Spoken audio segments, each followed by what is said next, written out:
All right, so problem 11 and 12 from the Chapter 3B quiz review. We've got express as a sum or difference of simple logarithms. Simplify answers completely.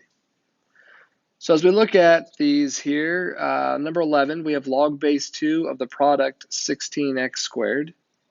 Using our log properties, we know we can break this into a couple logs. We could say this is log base 2 of 16 plus, right, because when we have a product in here, we can separate them into logs using addition.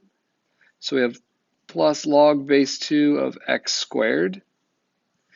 And in looking at these two terms, log base 2 of 16, we can actually rewrite it as 4, right? Because 2 to the 4th power is 16. So that's really, right here, just equals 4.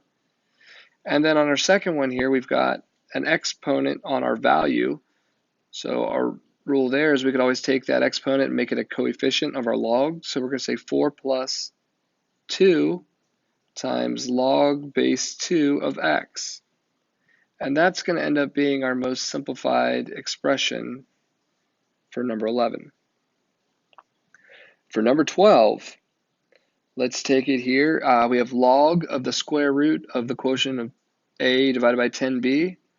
So when we take this here, first thing that comes to mind to me, let's take this and rewrite this as the log of a over 10b, and that a over 10b, since we were taking the square root before, let's just raise it to the 1/2 power.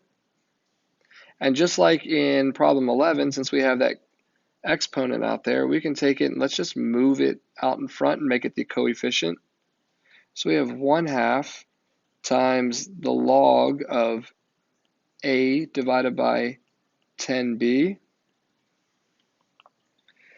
Now this 1/2, right, is going to apply to all of our logs here, because anything that we break apart here and create a new log, we have 1/2 times that log. So what I'm going to do here is I'm going to say this is going to be 1/2, and then I'm going to do times. It's like almost like I'm factoring out a 1/2 from all the expressions I would have had.